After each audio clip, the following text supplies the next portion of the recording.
Durante seu ministério, o presidente Russell M. Nelson tem estudado e ensinado os convênios que Deus faz com seus filhos. Ele próprio é um exemplo extraordinário de alguém que trilha o caminho do convênio.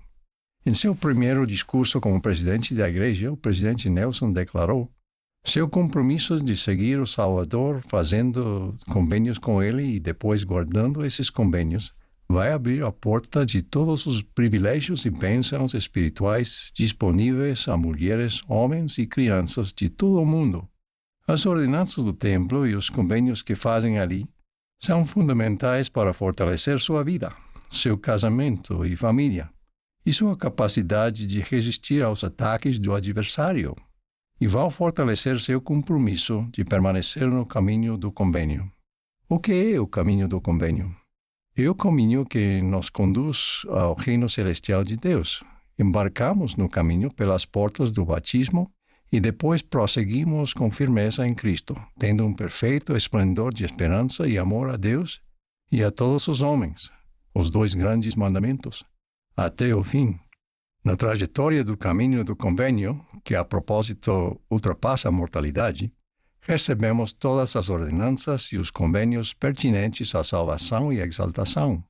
Nosso principal compromisso com os convênios é cumprir a vontade de Deus e obedecer a seus mandamentos em todas as coisas que Ele nos ordenar.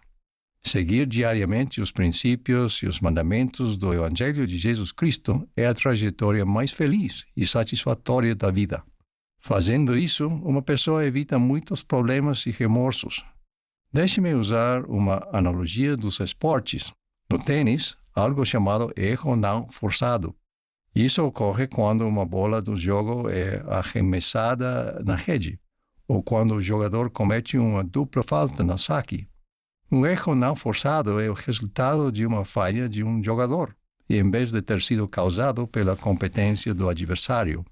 Com frequência, nossos problemas ou desafios são auto-infligidos, como resultado de más escolhas, ou podemos dizer como resultado de erros não forçados. Quando seguimos diligentemente o caminho do convênio, evitamos muitos erros não forçados de maneira bastante natural. Nós nos desviamos das várias formas de vício, não caímos no buraco da conduta desonesta, atravessamos o abismo da imoralidade e da infidelidade.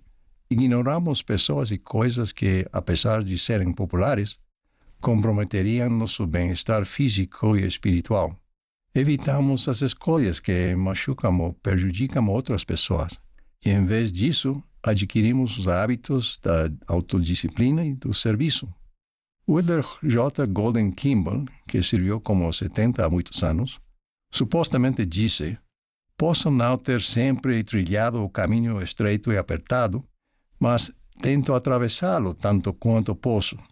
Em uma ocasião mais séria, acredito que o irmão Kimball concordaria que permanecer no caminho do convênio, e não apenas atravessá-lo, é nossa esperança principal para, por um lado, escapar da miséria evitável e, por outro, lidar com a tristeza inevitável da vida com sucesso.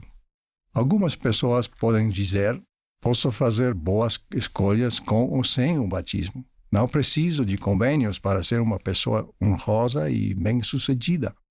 Certamente há muitas pessoas que não estão no caminho do convênio, cujas ações refletem as escolhas e contribuições daqueles que estão no caminho. Pode-se dizer que essas pessoas recebem as bênçãos de trilhar um caminho consistente com os convênios. Então, qual é a diferença do caminho do convênio? Na verdade, a diferença tem significado eterno e único. Ela inclui a natureza de nossa obediência, a essência do compromisso de Deus para conosco, a ajuda divina que recebemos, as bênçãos que estão ligadas a nos reunirmos como povo do convênio e, acima de tudo, nossa herança eterna. A primeira diferença é a natureza de nossa obediência a Deus. Mais do que simplesmente ter boas intenções, nós nos comprometemos a viver de toda a palavra que sai da boca de Deus. Com os convênios, nós nos concentramos em fazer mais do que apenas evitar erros ou ser prudentes em nossas decisões. Sentimos que devemos prestar contas a Deus por nossas escolhas e nossa vida. Tomamos sobre nós o nome de Cristo. Estamos centralizados em Cristo, em ser valentes no testemunho de Jesus e em desenvolver o caráter de Cristo. Com os convênios, a obediência aos princípios do Evangelho fica enraizada em nossa própria alma. Conheço um casal que, na época de seu casamento, a esposa não estava ativa na igreja e o marido nunca havia sido membro da igreja. Vou me referir a eles como Maria e João, que não são os nomes verdadeiros. À medida que os filhos vieram, Maria sentiu profundamente que tinha de criá-los, como lemos nas Escrituras, na doutrina e admoestação do Senhor. João a apoiou.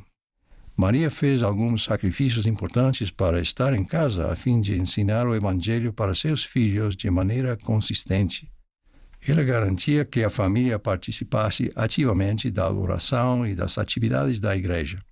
Maria e João se tornaram pais exemplares e seus filhos, que eram meninos cheios de energia, cresceram em fé e devoção em relação aos princípios e padrões do Evangelho.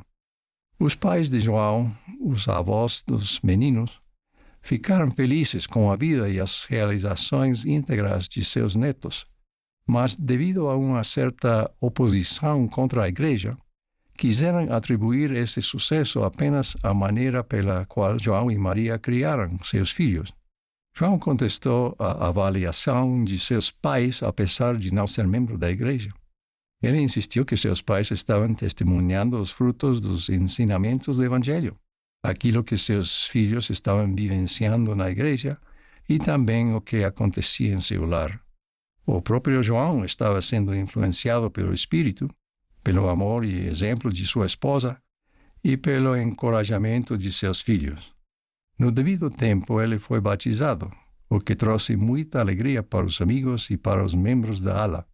Ainda que a vida deles e dos filhos não seja livre de desafios, Maria e João afirmam enfaticamente que os convênios do Evangelho realmente são a raiz das bênçãos que receberam individualmente e como família. Eles viram o cumprimento das palavras do Senhor a Jeremias em sua própria vida e na vida de seus filhos. Porei a minha lei no seu interior e a escreverei no seu coração. Lhes serei por Deus, e eles me serão por povo. Outro aspecto singular do caminho do convênio é nosso relacionamento com a deidade. Os convênios que Deus oferece a nós, seus filhos, não apenas nos guiam, eles nos ligam a Ele. Certa vez li em um jornal um artigo escrito por um repórter mal informado que explicou que realizamos batismos pelos mortos mergulhando rolos de microfilmes na água. Então, todas as pessoas cujos nomes estavam no microfilme seriam consideradas batizadas. Esse método seria eficiente, mas ele ignora o valor infinito de cada alma e a importância fundamental de um convênio pessoal feito com Deus.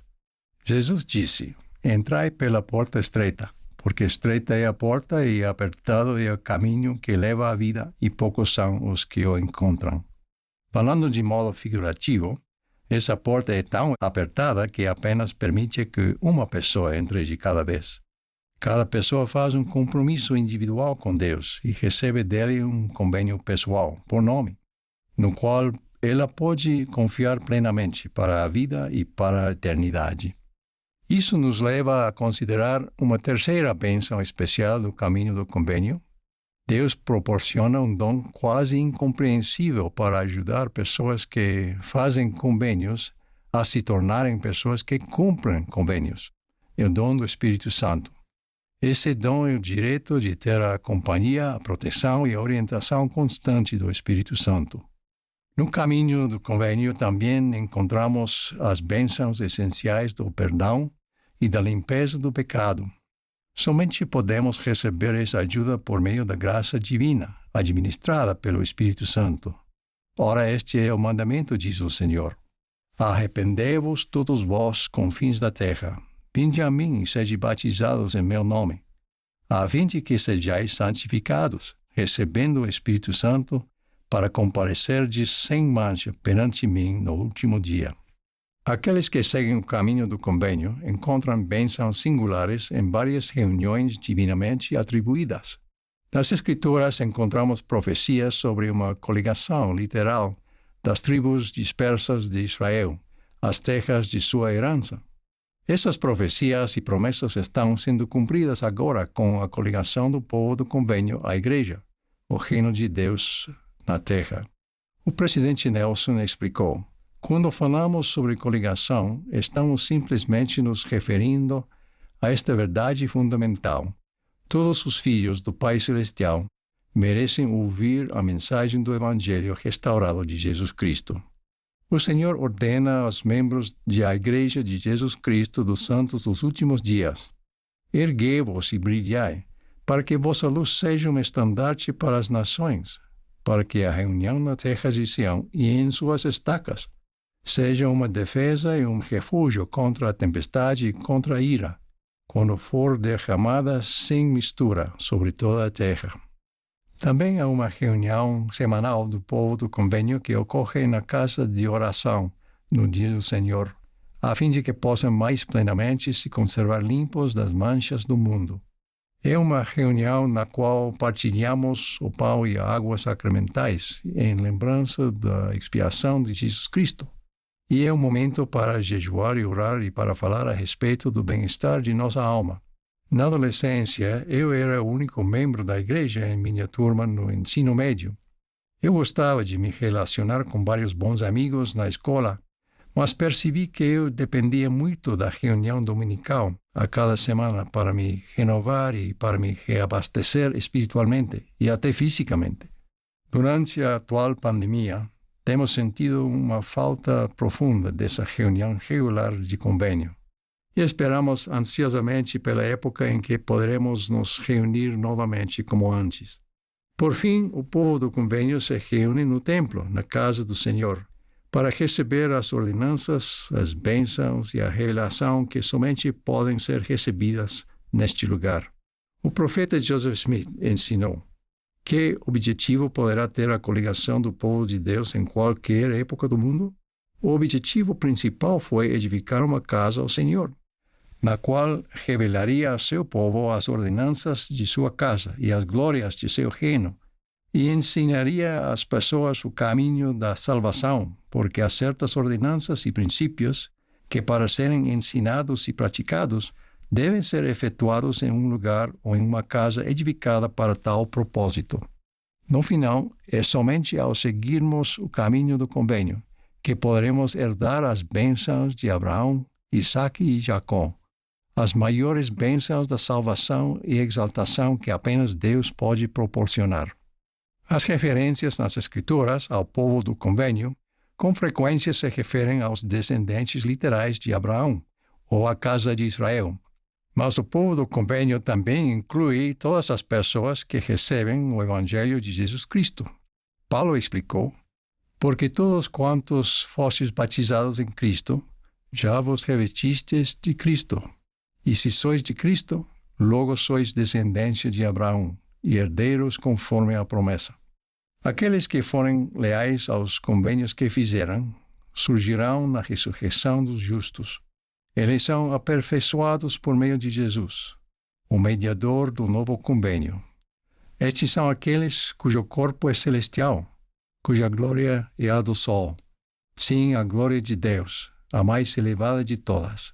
Portanto, todas as coisas são suas, seja a vida ou a morte, as coisas presentes ou as coisas futuras. Todas são deles e eles são de Cristo e Cristo é de Deus. Que aceitemos o convite do profeta de permanecermos no caminho do convênio. Nefe viu a nós e nossa época e registrou. Eu, Nefe, vi o poder do Cordeiro de Deus, que descia sobre os santos da igreja do Cordeiro e sobre o povo do convênio do Senhor, que estava disperso sobre toda a face da terra. E estavam armados com retidão e com o poder de Deus em grande glória. Neste domingo de Páscoa, presto testemunho de Jesus Cristo, cuja ressurreição é nossa esperança e a garantia de tudo que nos é prometido no caminho do convênio e ao final dele. Em nome de Jesus Cristo. Amém.